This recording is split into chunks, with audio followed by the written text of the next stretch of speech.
Excellent, and welcome to the TADSummit Innovators. I'm really happy to have Gerry on with me. Gerry has been a supporter of TADSummit for many years. He's provided excellent presentations, generally around robocalling and the reality of what's happening in the US. Gerry and I go back, wow, a couple of decades, I think, to his Mind Commerce days. So enough of me talking. Gerry, please introduce yourself and what you're getting up to at the moment. Thank you, Alan. It's great to be here. And yeah, indeed, we do go back. I think it's actually a couple of decades, which, telling from both of our gray hair and, we've been around the block a time or two. But yeah, great to be here. And I know there's way more to talk about than we can fit into 30 minutes. So let's touch on a few different things and maybe tee up some other things for a subsequent talk. Yep, sounds good. Go for it. Okay, great. Well, I'm just going to jump right in. I know we had a laundry list of things to cover, and if at any point you want me to stop and then just kind of pause and jump into some other area. But I know one of the things that we chatted about is what is the current state of StirShaken? Yeah. How well is it doing? What is its future? Is it really meeting the promises that it had from the onset? Yeah. And I've got a pretty measured approach when it comes to my commentary about StirShaken. I don't disparage it, but I also don't say it's a panacea either. Yeah. The sort of personal anecdotal thing that I would say that it's helped is it definitely has narrowed the window of opportunity for unlawful and otherwise illegal types of things. Unlawful, what I should have said there was fraud, and other types of illegal things such as violating the Federal Trade Commission's telemarketing sales rule. And by that, I mean, just my own personal experience. I was on a conference call once, and I'll give a shout out to Verizon. I'm a Verizon customer. And on this conference call, all of a sudden, I saw my own telephone number call me. And my first kind of subconscious reaction was, oh, I accidentally dialed myself. And then I realized, well, no, that doesn't make sense because I think it would go to voicemail if you do that. And sure enough, it was a robocaller. And it was a robocaller that I had previously answered. So this particular robocaller, not the good variety, it wasn't public safety or something like that. It was definitely a bad actor. I think they were actually harassing me because they repeatedly called me. Maybe I said something I shouldn't the first time, I might have been, playing around with them or something. But that type of call, and I think that's referred to as reflective calling, where your own number calls you. Yeah. That doesn't happen anymore. And I believe the reason it doesn't happen anymore is because of StirShaken, and more specifically on a intra-network basis where it's all IP. You just don't have that anymore. Now, having said that, though, on a inter-carrier basis, there are holes. The so-called StirShaken holes are where there's TDM SS7, where ideally there would be SIP VoIP. And because of that, the token is stripped. And you could literally start off with A-level attestation, token stripped, and then you don't know what it is. Yeah. And then somebody might put a C on there or something like that. So that's one of the shortcomings of StirShaken. And I would say even on an intra-carrier basis, if there's any part of that network that's TDM SS7, same thing. Yeah. So that's one of the shortcomings of StirShaken, but I don't think it's a really good reason to disparage StirShaken itself because. But why wasn't it implemented? I mean, I get it for SIP voice, but couldn't it have been implemented for the good old TDM SS7 network as well? Well, that's sort of a rhetorical question in a sense, because one of the issues that remains, and I don't have complete knowledge of this, but I'm pretty sure this is correct, is that there are some class 4 switches out there. And for those of you out there that don't know, class 5 versus class 4, class 5 is an end office. Class 4 is more of a transit switch. Back in the old days, that was used for long distance, and it still is in a certain sense, in a certain context. So these class 4 switches are owned by the likes of AT&T and Verizon. Yeah. And their legacy, some of them are TDM SS7, and it could cost billions of dollars to rip them out and replace them. Now, I just picked on AT&T and Verizon. Not picking on them, not against them. Just names. AT&T gives me my fiber, and Verizon gives me my mobile, so I love them. I love them when they work, and they're really good. There's others out there, same thing. So to answer your question, I think if it were to be implemented in a way where you would have ubiquitous coverage of StirShaken, it would have cost a lot more money. Now, if you have a long-term horizon, You could say, well, maybe 5 years out. I don't know. Look in your crystal ball. 10 years out. I'm sure if the U.S. government went to Verizon and AT&T and said, "Here's a bunch of money, replace those switches," they would do it. An anecdotal case in point is I live in the sticks in South Carolina. I would have never thought I would get fiber here. All of a sudden, they're pleading with me to install fiber. They're not doing that out of the goodness of their hearts. They probably have a pot of money that the government gave them, and they said, "Okay, you get this, but only if you actually install it. You don't just get it. You have to get the Gerry Christensens of the world to sign up for it." So it may take something like that to fill in some of these holes. But let's put that aside. But I think this is, for me, I sort of look at it as Stir Shaken was presented as the solution. Here we go, the end of robocalling. And then reality hits. And it's like, wait a minute, you've closed the front door, but the back door's wide open. Yeah. Why do this? Well, the problem is it should have never been presented as such. It should have never been presented as the savior for stopping bad guys. Because it's really just one piece of the puzzle, a really important piece, but it's just really one piece of the puzzle. Exactly. And that piece, that sort of genre, I would refer to it as authentication and validation. It's not even the only authentication and validation method out there. And hopefully we'll have time to touch on branded calling and some of the things that are used there. Please. But while we're on Stir Shaken, really, really important. We could argue the ROI of it and where it's going and so on and so forth. But I would say that part of the ROI that's been realized to date is if you run customer care in some of these carriers, they're probably not getting any calls anymore where somebody's saying, "Hey, why am I getting all these complaints where I'm calling people because I'm not doing it." I have no idea what the ROI is there, but I can assume that they've saved on a lot of goodwill and real costs when it comes to their customer care reps, taking those calls. So, but the analogy I like to use with bad actors is think of them like water. Water always finds a way. That's why erosion over many years is a powerful force, right? Yes. And if you think of what we put in place to stop the bad guys from doing what they're doing as a dam, you plug one hole, another hole is, and they just move to the next hole. Yeah. My degree is in industrial engineering, so I don't know much about fluid dynamics, but what I do know is that if the flow is the same, if you plug up one hole, the velocity is actually going to increase over the remaining holes. Yes. That's just the way it works. So until you can eradicate the source, as long as it keeps coming. So getting back to Stir Shaken, you plug up one hole, they're going to find other places. One of those places, segueing to one of the big problems that we have, and for those that are in the industry should have anticipated this, is leased numbers. And this is one of the things I talked about at the TADSummit is if you lease numbers out, and in particular short-term leasing. Yes. So I don't mean long-term leasing like Joe the plumber who's had his number for decades. Yeah. Because in the strictest sense, Joe the plumber doesn't own his number, right? It's really owned by whoever through the local exchange routing guide got it. The LURG assigns it to Verizon. Verizon, I guess, owns that number. But Joe the plumber's had it. So I'm not talking about that. I'm talking about short-term leases where Gerry goes to Alan and Gerry says, "Hey, Alan, I know you've got 10 million numbers. Could I have 100,000 of them for a week?" That's part of the problem. Yeah. Another part of the problem is shared numbers, where you have a telephone number that's used for multiple purposes.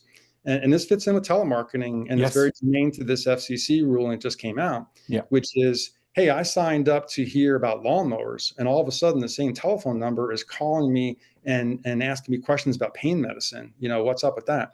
So that's why one of the things that we at Caller ID Reputation tell people is, don't do short-term number leasing. Don't do number rotation of any type. Don't use shared numbers, because not only is it confusing to people, but also it can make it much harder to be in compliance with this new FCC rule, which again, I'll get into for a moment. But bringing this back to Stir Shaken, why is this a problem? We know, and I say we collectively, in my current seat and other places I've been, that there are B and even A attested calls that are just downright unlawful. Correct. It could be the fraudulent variety, like they're violating the that maybe they're saying they're with the Social Security Administration, or they could just be FTC violation, telemarketing sales rule, but they're just, and so if you really think about the spirit and the intent of Stir Shaken, It's to authenticate, to validate, and to provide some level of attestation.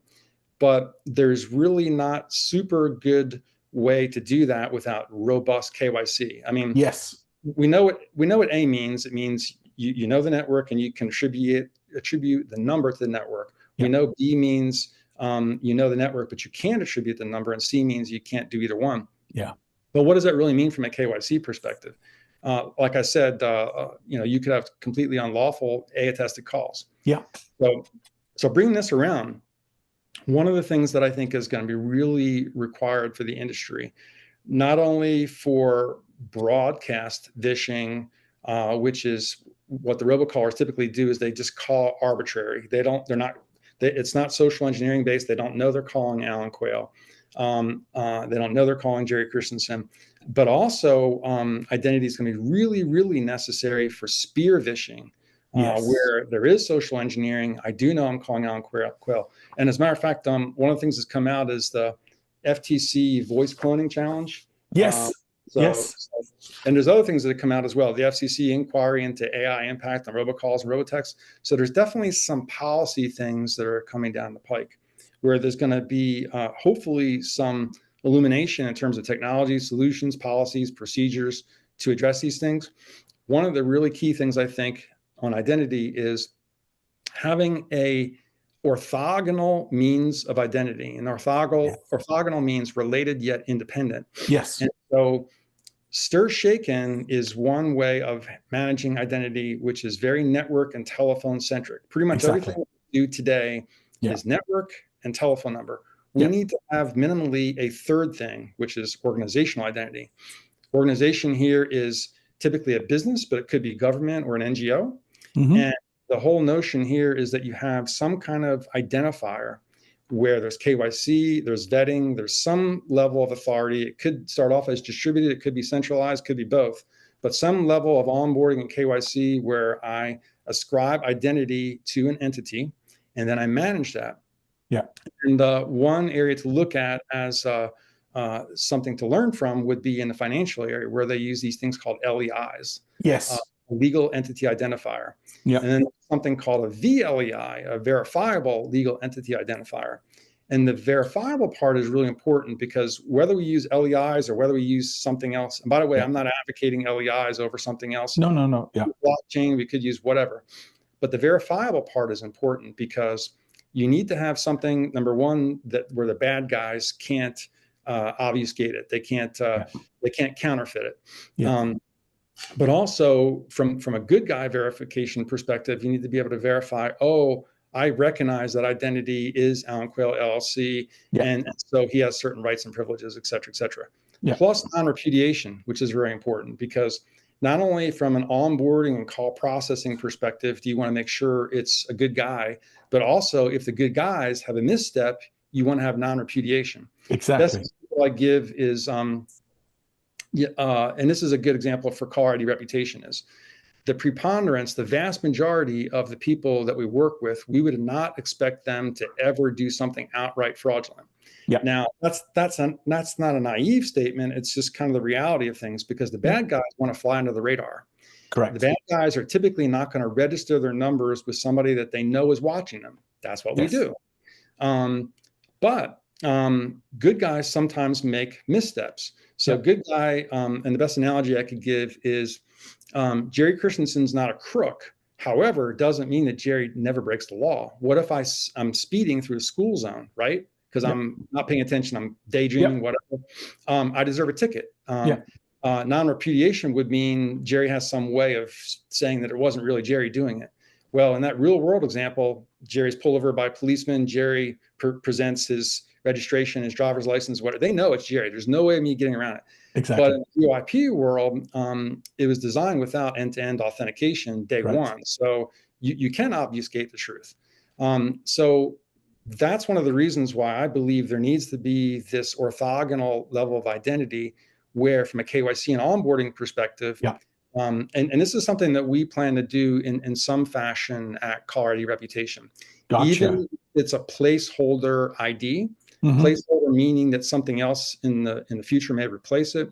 Yep. Placeholder could be UUID or some arbitrary way of Yeah. describing identity, and then maybe in the future it's replaced by blockchain or VLEI or something. Yep. I'm an advocate of something cryptographic, so that way it would work. If you're using this for real-time benefit, it could work a lot like stir shaken in the sense that you authenticate on the front end, you validate on the back end. Exactly. But I would argue that there's benefits even in the near term. I'm a big fan of crawl, walk, run. So in the crawling stage, you wouldn't be using this other identity element in real time. Ultimately, walking or running, you would. But in the near term, you could at least know that you can ascribe certain usages of telephone numbers, certain campaigns, et cetera, to somebody on this identity basis. Exactly. In the future, you could do more advanced things like out-of-band signaling, where somebody signals that they're about to place a call. And this, by the way, is already happening with branded calling. Yes. They're just not using this additional element. So I'm going to pause because I know I'm shooting with a fire hose. I'm probably out of breath. Any questions on what I said so far, Alan? No, this is really good. Go for it, Johnny. I thought I could talk. You know what I mean? Yeah. You there? Yeah. I said I thought I could talk. I don't think there's enough air for me and Gerry here. Gerry, me and you never better get locked in a room together. It would be pretty dangerous. I'm trying to cram as much as I can in 30 minutes. I apologize. No, look, I mean, there's so many things. I mean, I just want to touch on two things that you said. First of all, I love what you guys are doing. And because at the end of the day, all the things that you guys are doing are helping with the problem that I'm not a fan of AT&T, T-Mobile, Verizon. I believe they're responsible.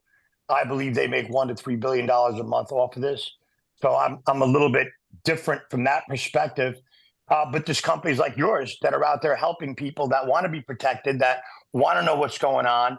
And whether it's you or whether it's Robocaller or whether it's YouMail or whoever it is, I think you're all providing a great service. One thing I wanted to just touch on is spoofing. Spoofing is patented, and you can legally buy a spoof card online, if you know that. Yeah, I do know that. Yeah. It's pretty. In and of itself is not illegal. It's only illegal when it violates the Truth and Caller ID Act. No, I know. I'm just staggered by that still, and I wanted to ask you a question of somebody who's been around for a long time. Isn't that insane in itself? So I can literally go buy a spoof card, call you with my mother's voice, or your mother's voice, or anybody. It's insane. Well, it's insane in a sense. I think it's an area that needs to have some reasonable regulation. I'm a capitalist at heart, but I'm also a capitalist and not a corporatist. So I think that there needs to be a certain level of regulation there, like there needs to be in other areas. And I think it kind of comes back to the Truth and Caller ID Act, which basically says that spoofing is illegal, and really this could be applied to not just spoofing, but calling in general, as long as you're not trying to get something of monetary value from the person you're calling or stealing their identity or something like that. But yeah, I mean, it is problematic if somebody can go out there and just spoof calls like that, and if they add on to that. I mean, swatting, a lot of the swatting happens there. I'm told that the companies that do that are all cooperating, obviously, with Secret Service or the feds or whatever, and they try to catch people right away. But that's just one of the things. The existence of those things alone could be some three-letter agencies, because that would be lawful spoofing in the sense that, like, if the FBI is wanting to do an investigation, they might want to spoof their call, right? And hopefully they're doing good things. I don't want to get off the rail here, but hopefully they're investigating people that they should be, that are doing bad things, right? And if so, maybe they need to spoof a call. So I mean, that's but yeah, I get what you're saying, that just the mere existence of it could be used for bad purposes. You're absolutely right. And just as obviously I come from the messaging space mainly, and a lot of the pieces and stuff we've done on the messaging side, which is unregulated, I think it's a lot different than the robocalling phenomenon. And obviously some of your statistics, I get a lot of my information from you actually. So I scroll your stuff, and you got some amazing stuff and stats that I feed off on. But, from my standpoint, it is the carrier's responsibility, not the government's, and they're making billions of dollars. And right now, T-Mobile is is the wealthiest most valued telecom company in the world, even surpassed China Mobile. It is their responsibility, and for them to come out and basically say they're going to find whoever they want when a lot of the spam is coming from them and their SIM cards is the most insane thing I've ever seen. So that being said, me and you are in agreement on everything, other than the fan of the carriers. Because to me, they're just publicly traded companies with accountants and lawyers that, and I'm not saying the people there are bad. It's just they're making too much money. And well, I can be a fan of them personally, but then have other views when it comes to specific business issues. Yeah. And I would say that rather than pick on any one entity, we need to think about it from an ecosystem perspective. And there's only three, and they all have the same kitchen, and that's called the investors that own the three of them. So there's three operators, and they all come from the same kitchen, which is Wall Street. So if you look at the investor base of all three of them, they're all the same, and they just keep moving money around. It's kind of like going to Chinatown or Little Italy, and they're all saying in Little Italy is, hey, what restaurant you going to? What difference it make? It's all the same kitchen. I see what you're saying. Again, thinking about this from an overall perspective, we could have conversations about all the other carriers that are out there as well, recognizing that it is a ecosystem that for a long period of time has been the wild, wild west. Again, VoIP, when it was put in place, did not have end-to-end authentication. It still doesn't. I mean, back in the old days, TDM SS7, even before SS7 existed, you pick up your landline phone, you knew it was Gerry. Yeah. Or shoot, when I lived in a rural part of Florida, we had a party line. You might not know it was Gerry, but I would get on there and I'd kind of mess around with. It was actually a high school friend down the street. It's like, oh, Gerry, you're listening to my call again. Get off of there. I'd laugh at him, hang up. But point being, back in the old days, you knew who it was. But with VoIP, it's very nomadic. I could have a laptop, and with CPaaS, I could be banging out robocalls in 10 minutes. We know that's just the way it is. But so what we have to think about is, what do we do about that? And one of the things, I'm going to coin a new term. I know that this is very egotistical of me, but I'm going to call it Christensen's law. And I like that.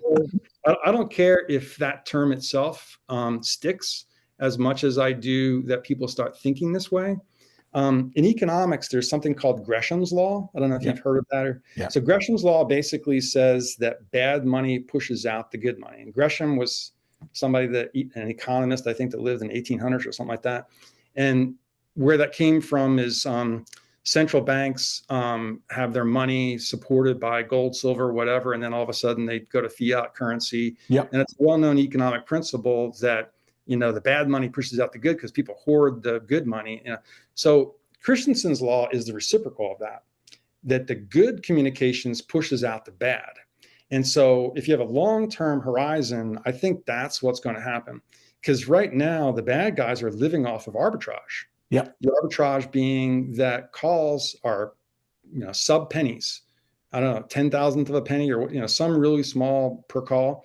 And what they're counting on is that X number of calls, they're going to get hit. They might place 100,000 calls and they don't get any money.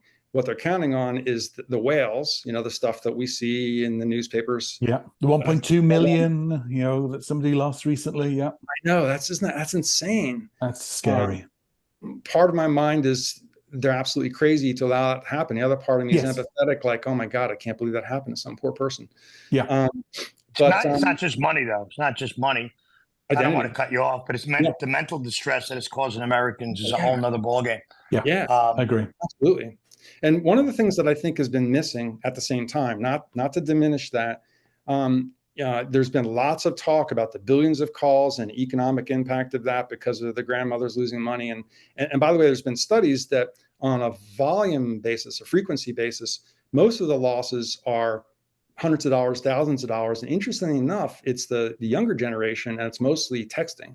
So that's an interesting data point that apparently most of the losses on a velocity frequency basis is actually the younger demographic, but that doesn't make the headlines. Absolutely.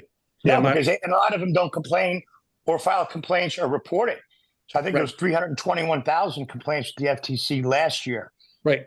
And just on messaging, and they're all $1,000 or less. Yeah. Right. Yeah. But bringing this back around to the thread of, again, I'm calling Christensen's law. You guys think of a better term, I'm all for it, but it's the whole notion of organizational calls, businesses, governments, NGOs need to spend a reasonable amount more than what they're currently spending, not just arbitrarily, not just for the sake of, oh, Gerry thinks they should pay more, but pay more to fund the ability to have truly trusted calls. So what do I mean by that?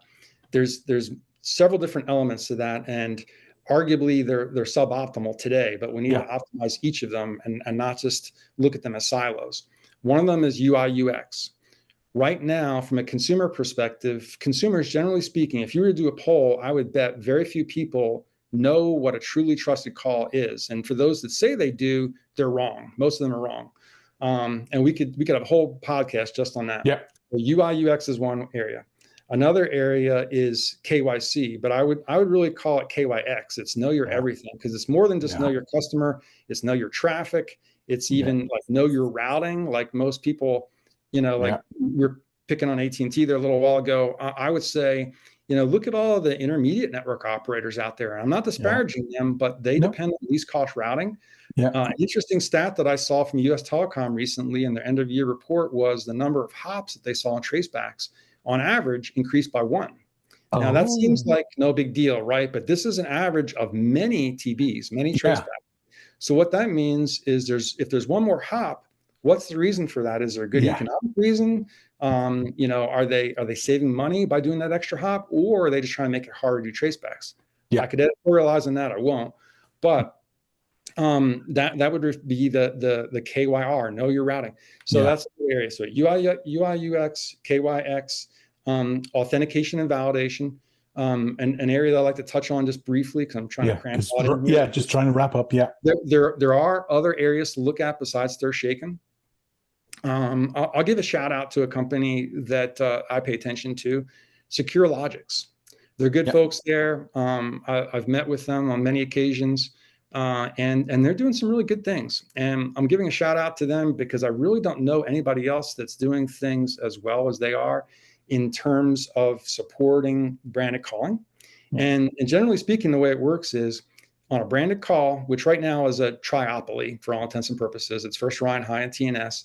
But what they can do, what Secure Logics can do, is authenticate and validate that a call has left an originating network. So by the time it gets to the terminating network, there's a timer so that within a predetermined period of time, and we're talking second, microsecond, whatever, that it's not a spoof call. And that's really, really important, because the worst thing you can do is serve up, from a UI UX perspective, a branded call that is actually spoof. That would be horrible.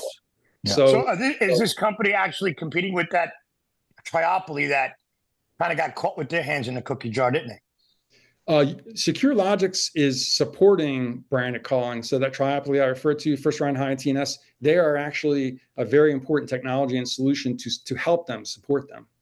Okay. And in so doing, support us and consumers. Because again, it gets back to this UI UX is at some point, your everyday consumer is going to recognize that a branded call, whatever that looks like ultimately, whether it's the current version or RCD, which we can get into, and there's an effort underway with CTIA, by the way, which we could have a whole separate talk on that.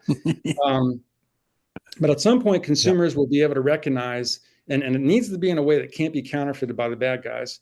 And we could say the same is true for social media and stuff that we see, deep fakes and all that stuff.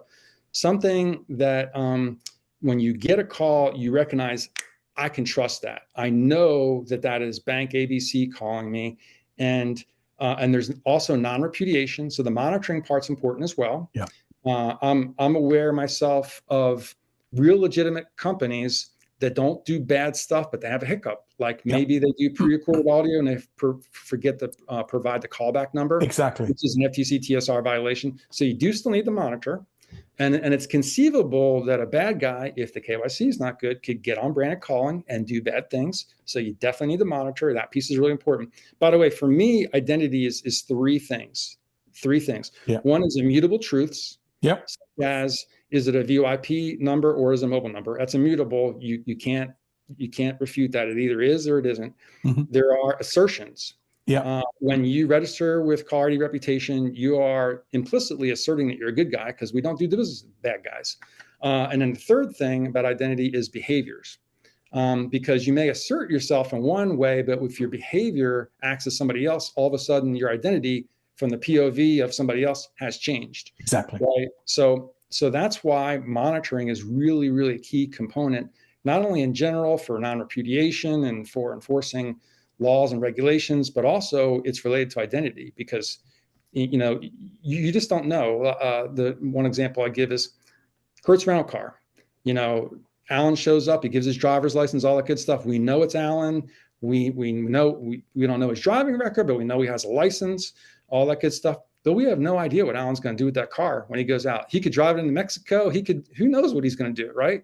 That's stir shaking, right? Yeah. And so stir shaking helps with tracebacks and with that type of thing. But we do need this third thing, this way of attributing identity with behavior, so that we have some, again, reasonable way of monitoring, not violating PII. And I would argue that at the business level, there are certain business things that are not PII. We talk about things like call detail records and stuff like that. They can be redacted. I don't need to know who you're calling. I don't need to know why you're calling. I don't even necessarily need to know your campaign. We see a lot of that anyway, because we're looking at honeypot data. Yeah. But I do need to know what numbers you're using and be able to look at things like call duration and stuff like that, because what we're looking for is indicators. Yeah. Just because it's a short duration call doesn't mean it's automatically bad, but it raises a flag, right? Yep, exactly. So these are the kind of things that I think we need, just to kind of wrap it up. I know we're running out of time, probably over time. We need to have a trust framework. We need to look at each of these individual things and optimize them together, rather than just treating as an ecosystem, because that's, I think, the critical piece you brought about. Maybe we could start something like the campaign registry. Sounds like you're talking about. That works. Anyhow, what an absolute pleasure. I'd love to talk to you more. I mean, listening to you is really a pleasure, and reading all your content and all the information we're getting from you, because we're going to be tackling this very soon. Absolutely. And we have a piece coming out that's going to be pretty fascinating for you. No, again, this has been excellent, Gerry. Excellent. Really enjoyed this. Thank you so much. Thank you. I appreciate it. Absolutely.